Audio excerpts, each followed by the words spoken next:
하나님의 은혜와 평안이 여러분 심령과 가정 가운데 늘 함께 하시기를 기원합니다. 방지일 목사님이 쓰신 나의 눈물을 주의 병에 담으소서라는 책에 실린 이야기입니다. 방지일 목사님은 104세까지 사신 아주 귀한 분입니다. 젊은 시절에는 중국에서 선교사로 21년 섬기시고 그 이후에 중국에서 추방당하여 한국에서 평생 목회자로 귀한 사역을 감당하신 분입니다. 이분이 1937년부터 1957년까지 21년 동안 중국에서 선교 활동을 하셨는데 마지막 9년 동안은 공산 치하에서 핍박 가운데 주의 복음을 증거하시면서 선교 활동을 하셨습니다. 그때 만났던 귀한 사람들 가운데 한 사람이 있습니다. 산동대학교 의과 대학생인 다고렌이라는 청년입니다. 방지일 선교사님이 복음을 전했습니다. 말씀으로 양육받고 있는 그런 청년입니다.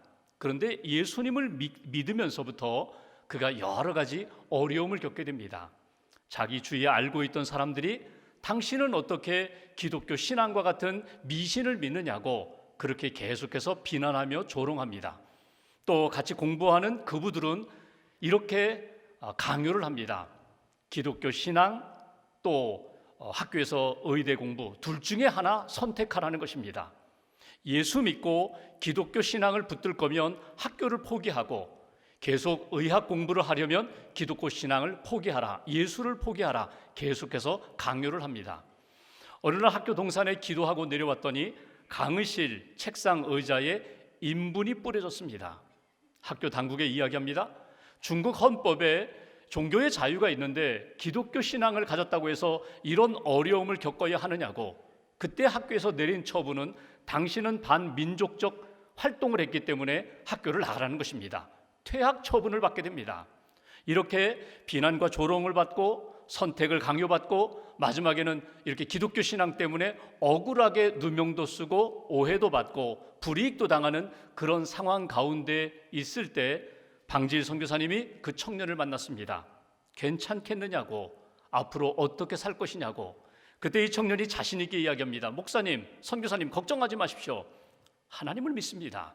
하나님이 이 모든 것들을 이겨나갈 수 있도록 도와주실 것입니다. 힘을 주실 것입니다. 그 이후에 이 청년은 결국 감옥에 들어가게 됩니다. 또 고문을 받고 나오게 됩니다.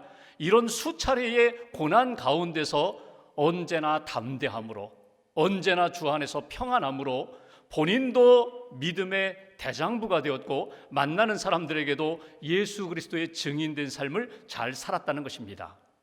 여러분, 우리가 인생을 살아가면서 겪게 되는 많은 어려움이 있습니다. 그 고난들 가운데 가장 큰 고난이 무엇일까? 심리학자들은 그 고통, 고난 중에 가장 큰 것이 두려움이라는 이야기를 합니다. 아직 일어나지도 않았는데 질병과 사고에 대한 두려움, 미래에 대한 두려움, 미래의 불확실성에 대한 두려움, 경제적인 실패에 대한 두려움, 지금 잘 되고 있는데 내가 지금 누리고 있는 이 모든 것들을 잃어버릴까 봐 거기에 오는 두려움, 가정의 행복이 깨어질까 봐, 자녀들이 어떻게 될까 봐, 가족이 혹이라도 큰 어려움을 겪을까 봐 이 두려움에서 우리는 잠 못 이루는 밤을 늘 지새우면서 그렇게 살고 있다는 것입니다. 여러분의 마음에 찾아온 두려움은 무엇입니까? 그리고 여러분은 그 두려움을 어떻게 극복하셨고 지금 그 두려움을 어떻게 극복하고 있습니까? 오늘 성경에서 아주 믿음의 용사 두 사람을 만나게 됩니다. 담대하게 믿음의 용기를 가지고 복음을 증거하는 베드로와 요한입니다. 그들은 예수의 이름으로 일어나 걸으라 나면서부터 한 번도 걸어보지 못한 장애인을 일으켰습니다. 자기들의 힘이 아니라 예수의 이름을 의지하여 기도하며 일으켰을 때 그가 벌떡 일어났습니다. 그리고 하나님을 찬양하며 간증하는 그런 놀라운 이적을 경험하게 됩니다. 이 사건으로 인하여 베드로와 요한은 더 큰 어려움을 만나게 됩니다. 그 어려움 속에서 오늘 담대하게 복음을 증거하고 예수님을 증거하는 베드로와 요한의 그 용기 있는 모습을 통하여 오늘 우리에게 주시는 하나님의 메시지가 무엇일까? 오늘 본문 먼저 13절 말씀을 보겠습니다. 13절 제가 앞부분만 보겠습니다. 그들이 베드로와 요한이 담대하게 말함을 보고, 담대하게 말하는 베드로와 요한의 모습입니다.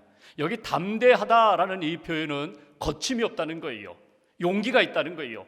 그러니까 그들의 말이 거침이 없어요. 그리고 용기가 있어요. 아주 힘이 있어요. 그렇게 말하는 베드로와 요한의 모습을 만나게 됩니다. 여러분, 복음서에서 베드로의 모습이 어떤 모습인가요? 우리가 베드로를 알잖아요. 그는 다혈질의 사람입니다. 앞장서기 좋아하는 사람입니다. 성미가 아주 급한 사람입니다. 그래서 예수님이 무엇을 요청하면 제가 먼저 하겠습니다. 제가 고백하겠습니다. 제가 무리를 걷겠습니다. 그렇게 앞장섰던 사람이 베드로입니다. 반면에 그는 실수도 많이 했어요. 실패도 많이 했어요. 예수님이 십자가에 대해서 말씀하시자 예수님, 다른 사람들은 다 떠나고 부인할지 모르지만 저는 떠나지 않겠습니다. 저는 예수님 부인하지 않겠습니다. 호언장담했던 사람이 베드로입니다. 근데 정작 예수님이 붙잡혀 가실 때에 멀찍이 따라가다가 예수님을 3번이나 부인했던 것이 베드로예요. 누구에게 부인했을까요? 예수님을 모른다고 누구에게 말했습니까? 로마 군병이 아닙니다. 칼창을 들고 있는 무서운 로마 군병이 아니라 이름도 모르는 한 여종이 야, 내가 보니까 베드로, 당신 저 예수와 함께 있었는 거 내가 보았는데 당신 저 예수의 제자 아니야? 같은 무리 아니야? 그러자 3번이나 예수님을 모른다고 부인했어요. 모른다고 부인하고 예수님 모른다고 맹세까지 하고 부인하고 마지막 예수님을 저주하면서까지 부인했던 것이 베드로입니다. 그러니까 그렇게 힘이 있게 나는 신앙 고백을 하고 나는 예수님의 제자입니다, 수제자입니다, 그렇게 나섰지만 정작 결정적인 시간에는 무서워서, 죽을까 봐 두려워서, 예수님과 함께 십자가 질까 봐 두려워서 예수님을 모른다고 뒤로 물러섰던 사람이 바로 베드로입니다. 그런데 오늘 그 베드로가 아주 담대하게 복음을 전하고 있다는 거예요. 예수님의 이름으로 말하고 있다는 거예요. 여러분, 지금 이 현장이 어떤 현장이에요? 전에 몇 달 전에 자기가 예수님을 모른다고 부인했던, 비겁했던 현장이에요. 두려움에 빠져서 뒤로 도망쳤던 현장이 바로 지금 베드로가 담대하게 예수님을 소개하는, 선포하는 그런 현장이에요. 자기 앞에 누가 있어요? 예수님을 재판할 때 신문했던 대제사장들이 있어요. 그들 앞에서 베드로가 아주 담대하게 외치는 장면을 우리가 오늘 성경에서 만나게 됩니다. 무엇이 이 사람을 그렇게 용기 있는 사람으로 만들었을까? 무엇이 베드로로 하여금 비겁했던, 두려움에 빠졌던 베드로가 담대하게 믿음의 대장부로 이렇게 변화될 수 있었을까?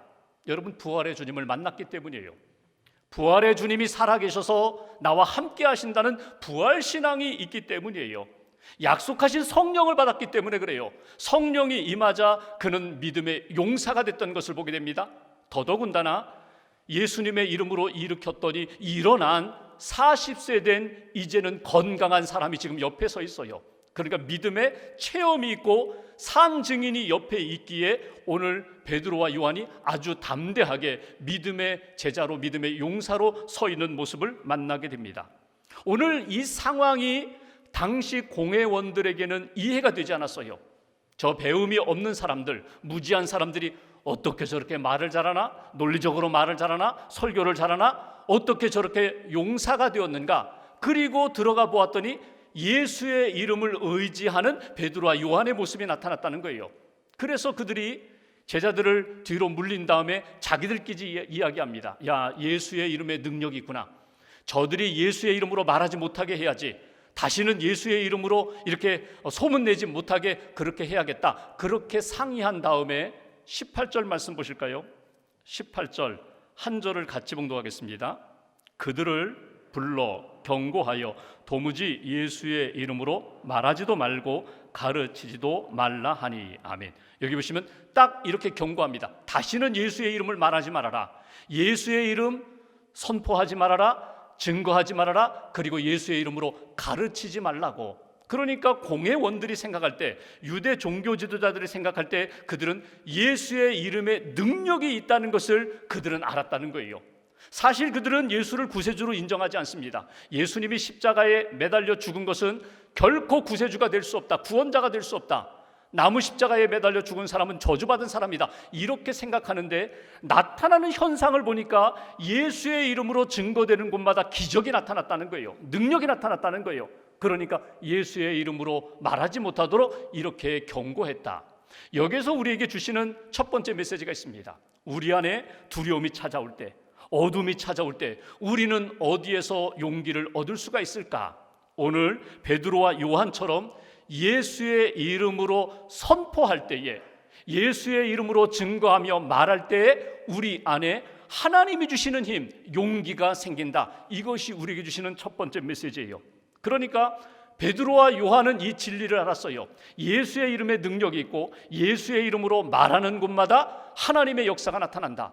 이렇게 예수님의 이름으로 말하는 나 자신 안에 하나님의 능력, 힘이 생긴다, 용기가 생긴다. 여러분, 신앙생활하면서 예수의 이름을 말할 때가 언제입니까? 신앙생활하면서 예수의 이름으로 고백하고 예수의 이름으로 하나님 앞에서 이렇게 말할 때 크게 3시간이 우리의 신앙생활 가운데 예수의 이름에 집중하는 시간이에요. 첫 번째, 예배 시간. 예배 시간은요, 우리의 구원자 되시는 예수님을 찬양하며 예수님을 바라보며 예수의 이름으로 은혜의 보좌 앞에, 하나님 앞에 나아가는 시간이거든요. 예수님의 이름이 담겨있는 십자가를 바라보면서 주님을 만나는 시간, 그러니까 예수의 이름을 높이고 예수의 이름을 찬양하고 예수님의 이름을 통하여 우리에게 주시는 은혜를 경험하는 시간이 예배 시간이에요. 기도 시간, 예수님의 이름으로 기도합니다. 무슨 기도를 하든지, 회개하든지 간구하든지 중보하든지 우리의 모든 기도는 예수님의 이름으로 하나님 앞에 올리는 거거든요. 누구든지 내 이름으로 기도하면 내가 들으리라, 내가 응답하리라, 내가 역사하리라, 하나님의 약속이 있거든요. 그러니까 우리가 예수님의 이름을 붙잡는 시간, 예수님의 이름으로 고백하며 말하는 시간은 예배 시간이고 기도 시간입니다.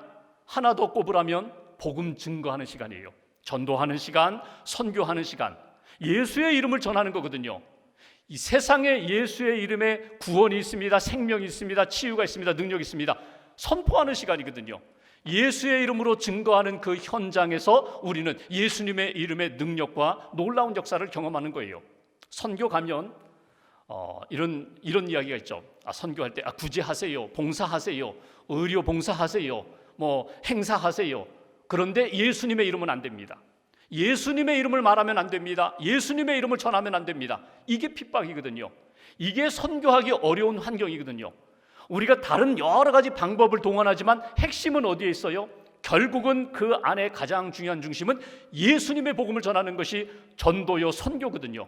오늘 예수님의 이름을 말할 때에 그 예수님의 복음을 듣는 사람도 변화가 되지만 예수님의 이름을 고백하고 기도하고 찬송하고 증거하는 나의 심령 가운데 하나님이 주시는 놀라운 능력과 생명력이 나타난다. 이것이 우리에게 주시는 메시지예요.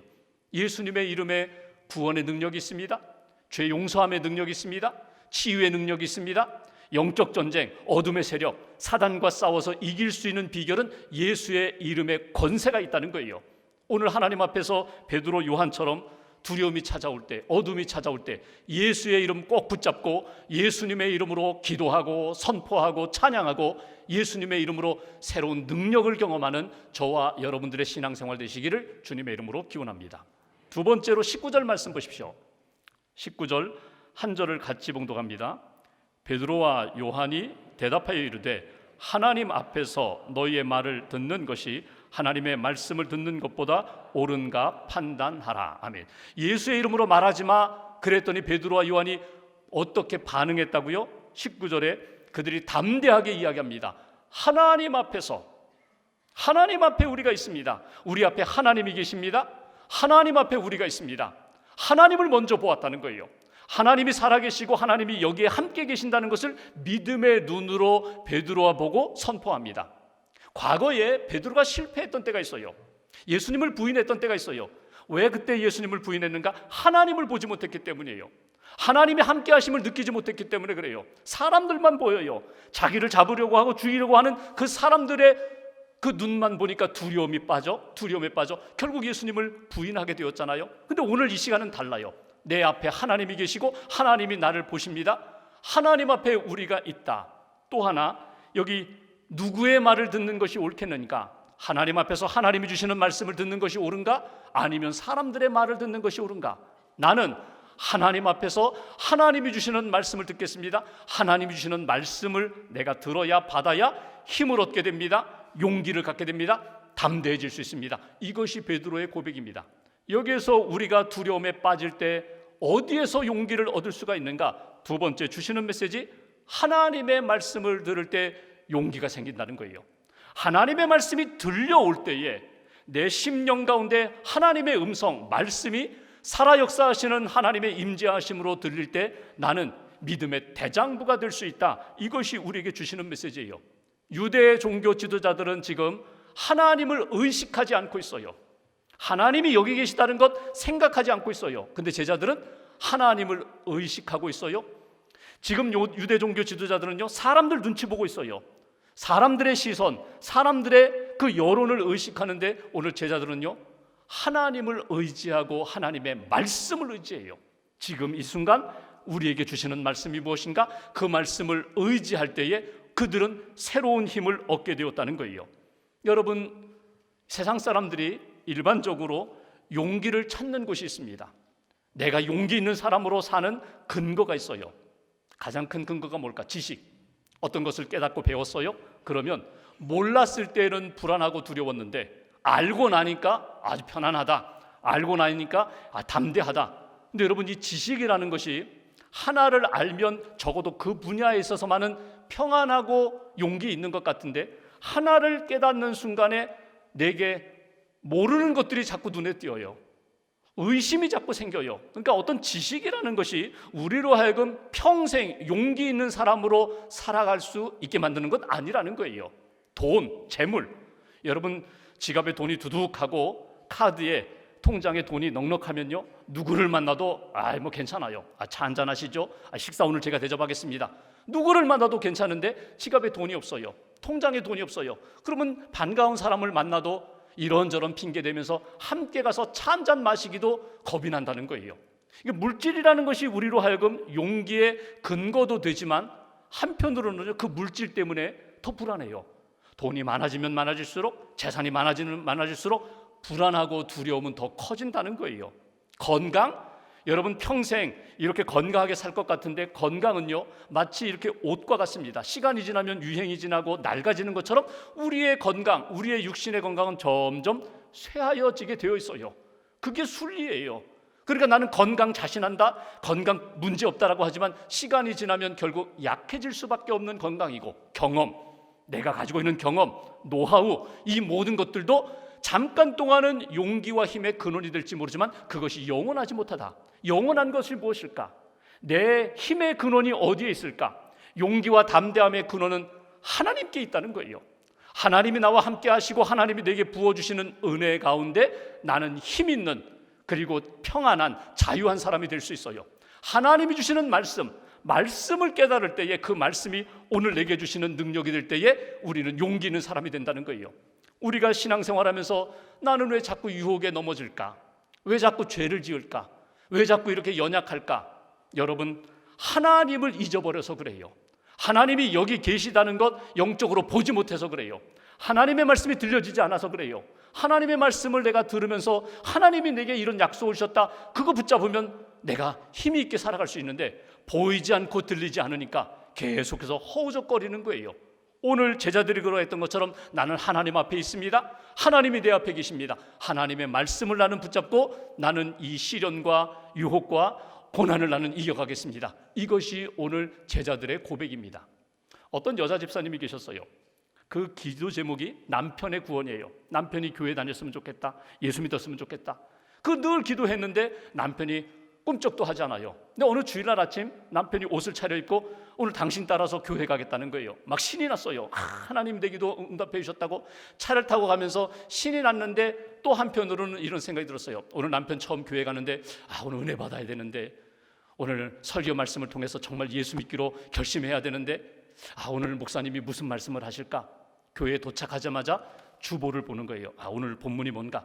창세기 5장. 창세기 5장이 여러분 아담의 족보입니다. 오늘 왜 이 말씀이지? 제목을 보니까 막 탄식이 나와요. 제목이 죽고 죽은 얘기하는 거예요. 여러분, 아담이 930세 살고 죽고, 그의 아들 셋은 912세 살고 죽고, 무두셀라 제일 오래 살았죠. 969세 살고 죽고. 목사님의 설교를 들어보니까 성경도 그렇고 말씀도 그렇고 그가 이 땅에 살면서 몇 명의 자녀를 낳고 몇 세에 죽었더라. 그 설교를 들으면서 남편이 은혜 받을 수 있을까? 남편 얼굴 보면서 자기는 이렇게 불안한 마음으로 그렇게 예배를 끝냈어요. 끝나고 이제 가려고 하는데 남편이 등록하자. 여보, 등록합시다. 아이고, 이게 웬 은혜인가? 마음 바뀌기 전에 빨리 등록하던 해서 이렇게 제출했어요. 집에 왔어요. 그리고 남편에게 조심스럽게 묻습니다. 여보, 오늘 어떤 은혜를 받았기에 당신이 그렇게 등록하게 되었느냐고. 그때 남편이 이런 얘기를 해요. 오늘 성경을 보고 목사님 말씀 들어보니까 다 죽더만. 근데 그때 내게 들려주시는 음성이 하나 있는데 그 음성이 너도 죽어. 반드시 너도 죽어. 그 음성이 들려서 아이고, 이렇게 살아서는 안 되겠구나. 사는 것도 중요하지만 잘 죽어야겠다. 그리고 죽은 다음에 내가 어떻게 될 것인가, 거기에 대한 해답을 내가 얻어야겠다. 그래서 내가 믿음을 갖기로, 예수 믿기로 내가 결정하고 오늘 등록한 거야. 여러분, 현대 교인들, 현대 교회의 가장 큰 문제가 뭔지 아세요? 하나님이 보이지 않는 거예요. 하나님의 음성이 들리지 않는 거예요. 어디에 문제가 있습니까? 내가 하나님을 향하여 그 믿음의 방향으로 하나님을 바라보지 않고 세상만 바라보는 거예요. 사람들만 바라보는 거예요. 세상의 소리, 사람들의 소리, 거기에 희희낙낙하면서 거기에 무엇인가 있을 것 같이, 거기에 무엇인가 생명이 있을 것 같이 그것만 의지하다 보니까 결국은 하나님이 보이지 않고 말씀이 들려지지 않으니까 계속해서 허우적거리며 불안과 두려움으로 사는 것이 오늘 그리스도인의 모습, 나의 모습이라는 거예요. 오늘 베드로가 요한이 그랬던 것처럼 주님을 바라보셔야 돼요. 주님이 주시는 음성 들으셔야 돼요. 먼저 주님 바라보고, 먼저 주님의 음성을 듣고 그 말씀을 의지하여 믿음의 용기를 가져야 된다. 믿음의 대장부가 되어야 한다. 우리는 말씀을 먹고 사는 존재예요. 하나님의 음성을 따라 사는 존재예요. 양과 같이 연약하고 미련한 우리들, 목자의 음성을 떠나면 우리는 영적으로 죽을 수밖에 없어요. 하나님의 음성을 듣고 그 말씀으로 새로운 용기를 얻고 살아가는 믿음의 성도들 되시기를 주님의 이름으로 기원합니다. 마지막 20절 말씀 보실까요? 20절 한 절 같이 봉독합니다. 우리는 보고 들은 것을 말하지 아니할 수 없다 하니. 베드로와 요한이 하는 이야기예요. 우리는 보고 들은 것이 있다는 거예요. 보고 들은 것이 있기 때문에 이것을 가만히 둘 수가 없다는 거예요. 우리가 체험한 것이 있기 때문에 이것을 나눌 수밖에 없다, 전할 수밖에 없다. 그들이 보고 들은 것이 무엇입니까? 영적인 체험이죠. 성령의 체험이죠. 하나님이 보여주신 것 보고 하나님이 들려주신 것 들었어요. 하나님의 능력을 체험했기 때문에 성령의 능력, 성령의 체험으로 우리는 살아갈 수밖에 없다. 성령의 능력, 성령의 체험이 있으니까 우리는 하나님이 주시는 힘을 얻고 그 힘을 의지하여 믿음의 용사가 될 수 있다. 이것이 오늘 베드로와 요한의 고백입니다. 여러분, 신앙생활하면서 세상 사람들이 보고 듣는 것 우리는 물론 보지만 세상 사람들이 보지 못하는 것 우리는 보고 세상 사람들이 듣지 못하는 걸 우리는 들어요. 이것을 성령님이 주시는 은혜라고 해요. 예배를 드리면서 하나님이 주시는 음성과 하나님이 보여주시는 역사를 보게 됩니다. 기도하면서, 봉사하면서, 하나님 앞에 선한 일에 헌신하면서 하나님만이 주실 수 있는 은혜를 우리가 체험한다는 거예요. 여러분, 우리가 진짜 두려움과 어둠 가운데 있을 때 용기를 얻는 비결이 어디 있을까? 세 번째, 오늘 말씀을 통하여 우리가 얻을 수 있는 교훈, 성령의 감동, 성령의 역사를 체험할 때 우리는 용기를 얻을 수 있습니다. 우리는 담대함으로 하나님 앞에 살아갈 수 있습니다. 이것이 주시는 메시지예요. 여러분, 하나님 앞에서 믿음으로 순종을 하고 싶은데, 헌신도 하고 싶은데, 거룩하게 살고 싶은데 왜 나는 이렇게 무기력할까? 여러분, 보지 못하고 듣지 못해서 그래요. 채워지는 게 없어서 그래요. 내 안에 하나님의 은혜가, 말씀이, 능력 채워지지 않으면 하고 싶어도 못하는 거예요. 그런데 내가 기도하면서 부족하지만 하나님이 내게 주시는 말씀과 하나님이 주시는 은혜가 있어요. 예배드리면서 하나님이 내 마음속에 어둠은 쫙 물리쳐 주시고 빛으로 채워주시는 역사가 있어요. 부족하지만 순종하고 헌신하고 복음의 증인으로 살 때에 나를 붙들어 주시는 은혜를 체험하면 믿음의 용사로 살아갈 수 있다. 성령님의 감동, 성령님의 역사하심을 놓치지 마세요. 하나님의 음성, 하나님의 말씀, 성령님이 내게 울림을 주실 때, 어떤 마음을 주실 때, 선명하게 말씀을 들려주실 때 그거 꼭 붙잡으시라는 거예요. 나는 못하지만 성령님 이렇게 내게 말씀하시고 원하신다면 제가 하겠습니다. 그리고 발걸음을 내디디면 거기에서 믿음의 역사가, 큰 놀라운 일들이 나타나게 된다. 한국 컴패션 대표이신 서정인 목사님의 간증이에요. 이분이 백혈병 앓는 여자 아이에게 골수 이식 했습니다. 제공했습니다. 골수를 제공했어요. 이식 수술을 하면서 의료 사고로 죽을 뻔했어요. 그리고 1년이 지났습니다. 병원에서 전화가 왔어요. 선생님 정말 죄송한데요. 말씀하세요. 죄송한데요. 어떻게 말씀드려야 할지 모르겠는데 죄송한데요. 말씀하시라고요. 그 아이가 재발이 됐습니다. 백혈병 아이가 골수 이식 받고 회복되다가 재발이 됐는데 한 번 더 골수 이식 수술해 주셨으면 좋겠습니다. 마음이 복잡해졌어요. 그때 죽을 뻔했거든요. 물었습니다. 만약에 내가 이번에 제공을 하면 아이가 살 확률이 몇 %입니까? 그랬더니 병원에서 1%라는 거예요. 1% 살 수 있습니다. 자기 주변에 있는 가족들과 친구들과 전문의들에게 다 물어봤어요. 어떻게 하면 좋겠느냐? 그랬더니 한결같이 하지 않아도 된다. 하지 말라는 거예요. 살 가능성도 없다. 할 만큼 하지 않았느냐? 당신도 그때 죽을 뻔하지 않았느냐? 그러니까 이제는 안 해도 된다. 당신 할 만큼 했으니까. 그 문제를 가지고 하나님 앞에 기도하는 자리로 나갔습니다. 하나님 앞에 기도했습니다. 솔직하게 기도했어요. 하나님, 두렵고 무서워서 못하겠습니다. 두렵고 무서워서 저는 못하겠습니다.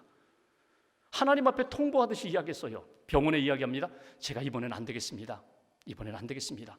병원에도 통보했어요. 그리고 에콰도르 이제 그 단체에서 출장을 갔습니다. 봉사하는 분들과 함께 출장을 가서 가난한 사람, 병약한 사람들 돌보고 봉사활동 끝나고 이제 귀국하는 시간에 버스를 타는데 그 옆에 앉아있는 의사 선생님이에요. 장로님이세요. 자기의 상황을 너무 잘 아는 그분에게 이런저런 이야기를 했어요. 내게 이런 두 번째 제의가 왔는데 내가 이게 못하게 됐다고 이런 얘기 쭉 하는데 가만히 듣고 있던 장로님이 딱 한 말씀 하시는 거예요. 목사님 하시지요. 목사님 하시지요. 나 죽으라는 얘기인가? 그러면서 그 장로님이 이런 이야기를 해요. 저의 첫째 아들 어렸을 때에 백혈병으로 하늘나라 갔습니다. 그래서 제가 소아과를 선택한 것입니다. 지금 그 엄마 아빠의 마음을 한번 헤아려 보십시오. 생명은 하나님께 있으니까 살고 죽는 것은 하나님이 결정하실 것이고 그 엄마 아빠에게 하나님의 사랑을 이렇게 전달할 수 있는 기회입니다. 놓치지 마십시오. 목사님 하시지요. 그 이야기를 듣고 숙소에 와서 하나님 앞에 기도했습니다. 어떻게 하면 좋겠습니까?